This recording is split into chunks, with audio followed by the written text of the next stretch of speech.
Hello, I'm Shelby, and this is Arranging Your Mother's Bouquet Part 2.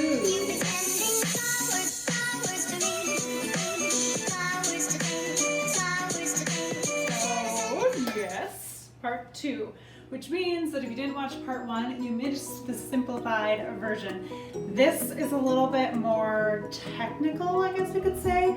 Part 1, we had the beautiful bouquet, which I've already disassembled here, but it was all wrapped up in beautiful papers, and I did the simple way of arranging it in a vase or a pitcher, kind of your ordinary, everyday way, using what you have underneath your kitchen sink.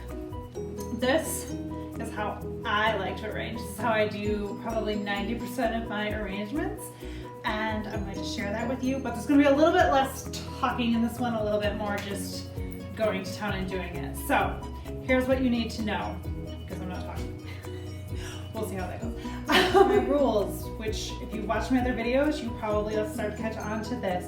One short stem, one long stem. Never do two stems the same length. That gives you your dimension.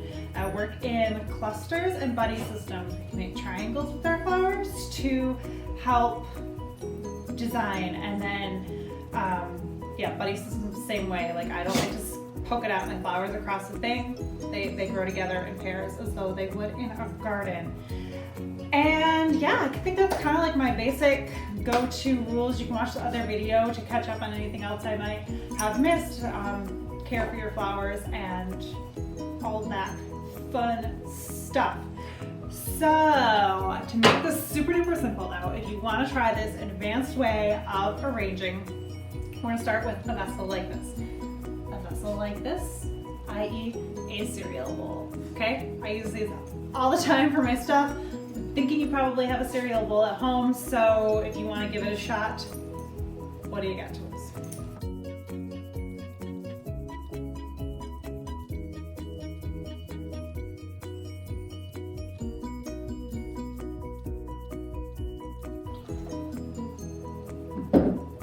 And now that I have my base all ready to go, we can get started by adding in the balloons.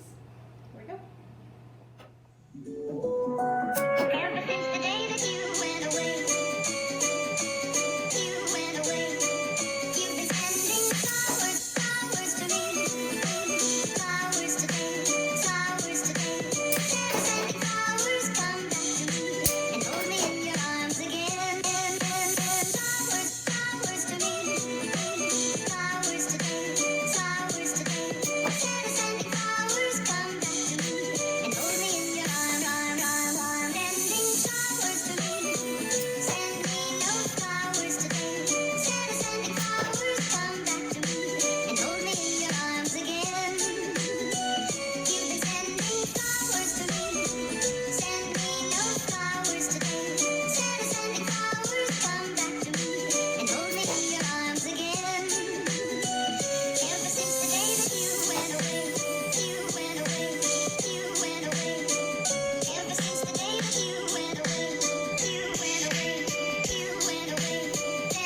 the container.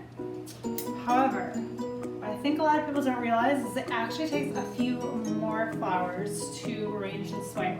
So I mean, really, this is full. You can't see my mechanics or anything, but if I was designing this for somebody and wanted to gift this to someone, I would add probably just a couple more flowers, which I'm going to go ahead and do, but I'll give you a little close-up look at this as it stands right now, and then I'll go ahead and add it on and make it perfect the way I would like it.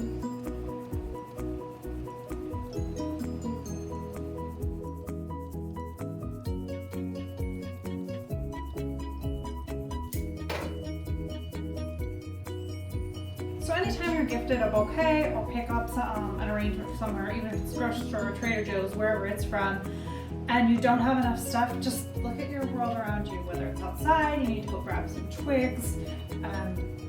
Soon there's gonna be leaves out there, so we're gonna have some goodness in the yard. Not yet, but I have all this dried stuff over here behind me. I may add some of that in. I'm just gonna play. I do have a couple extra flowers too. So I get the little cheater system, but if you don't have that, it's okay. I get creative all the time and just clip around from shrubs. It's amazing if you look outside in your world what you can find.